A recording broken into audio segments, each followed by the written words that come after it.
L'évangile de la gloire du Dieu béni, qui m'a été confié, 1 Timothée 1:11. En lui, vous aussi, après avoir entendu la parole de la vérité, l'évangile de votre salut.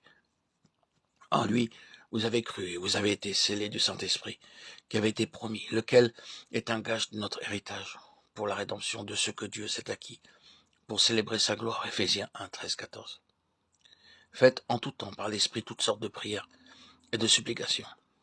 Veillez à cela avec une entière persévérance, et priez pour tous les saints. Priez pour moi, afin qu'il me soit donné, quand j'ouvre la bouche, de faire connaître hardiment et librement le mystère de l'Évangile. Éphésiens 6:18-19.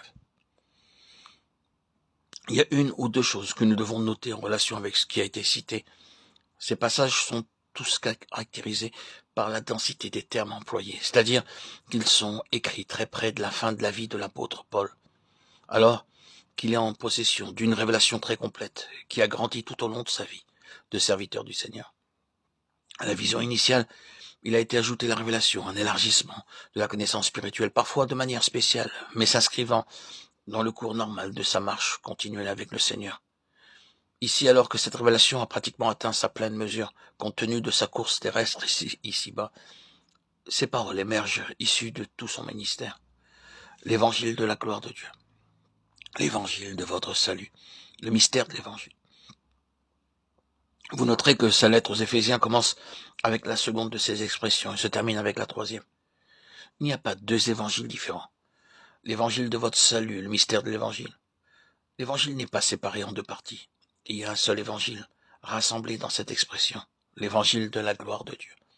Ce que je désire indiquer, c'est que l'évangile est quelque chose de beaucoup plus profond que ce qui est généralement reconnu. Oh, quelle plénitude il y a dans ce mot mystère employé par l'apôtre. C'est un mot immense dans sa signification. Comme vous le savez, dans cette lettre aux Éphésiens, le mystère se rapporte au conseil caché et profond, au dessein de Dieu avant que le monde fût. Il est relié à quelque chose de toujours présent dans la pensée de Dieu, à travers tous les âges passés, quoique non révélés, attendant le jour où il le manifestera comme un secret révélé. Dans ce mystère sont tous les desseins et les conseils divins qui trouveront leur pleine révélation à la fin des âges, dans cette dispensation et dans la plénitude des temps. Tout cela est appelé l'évangile, le mystère de l'évangile. Oui, l'évangile de votre salut et tout cela, quelque chose d'immense, d'insondable.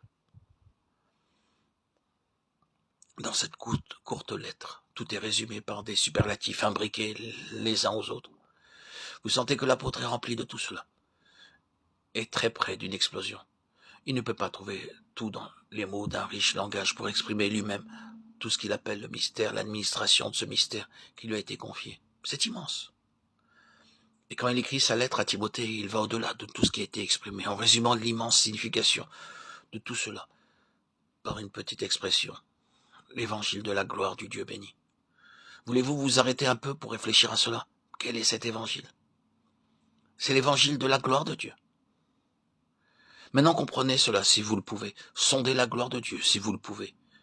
Si nous voulons la clé pour ouvrir toute cette merveilleuse révélation, pour révéler les conseils secrets de Dieu avant les temps éternels, pour découvrir le mystère caché depuis les âges des âges, cette clé se trouve dans un seul mot, la gloire.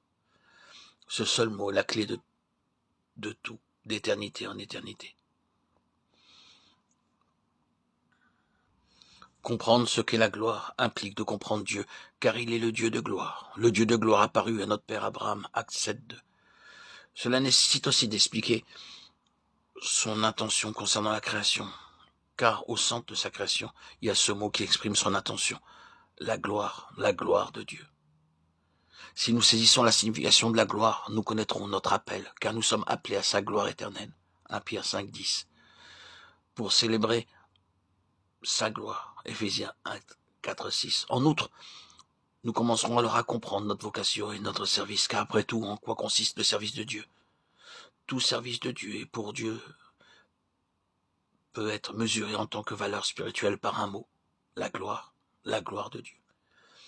Gloire à Dieu au plus haut des cieux et paix sur la terre aux hommes qu'il aime. À toi, Seigneur, toute honneur, toute gloire pour les siècles des siècles.